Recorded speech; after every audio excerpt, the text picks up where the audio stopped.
What's up, everybody? It's Rashawn again, and today I want to talk about the first episode of The Beginning After the End. I've been hearing a lot of hype about this show and how it's so similar to Jobless Reincarnation. So, you know me, I had to see it for myself. So, starting off in the first episode, there are some similarities to Jobless Reincarnation, but with that being said, it does have its own spin on how it comes into the transition in the Isekai world.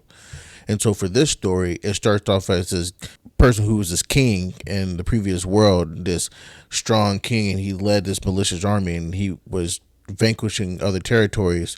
But then all of a sudden he is just in a room one day and he's just looking at the crown that he had previously wore, and for some reason it doesn't explain it, but he ended up losing it all.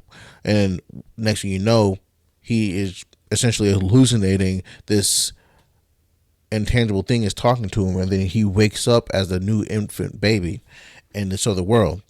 And so from there it gets very similar to how Jobless Reincarnation has started out. So it's just this baby, he has his memories of his previous world, his previous life, and then he is just taking everything in. He's taking everything in, he's looking at everybody, he's looking at his new parents and what they're saying and what they're doing. The mom is good with healing magic. The dad is good with fighting magic. And so he's a strong fighter that protects the village that they stay in.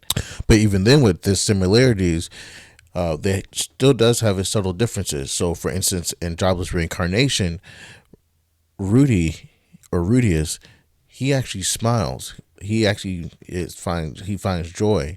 Whereas, I forget the name of the main character of this show because I literally just started, so I got to get used to it. But the main character of the show so far, he doesn't smile at all. Like, he is just not happy for the fact that he's here and it has to be in this little infant baby body and has to learn how to walk again and things like that.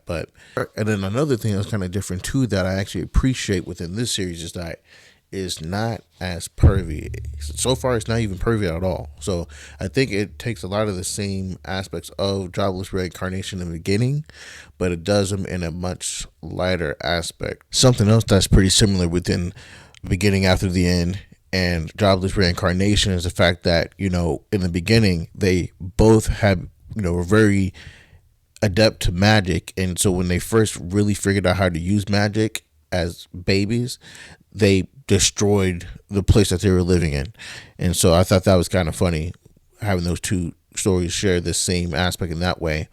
But I really do think that after this first episode, after he actually grows up a little bit, the story is going to really start veering off and becoming different.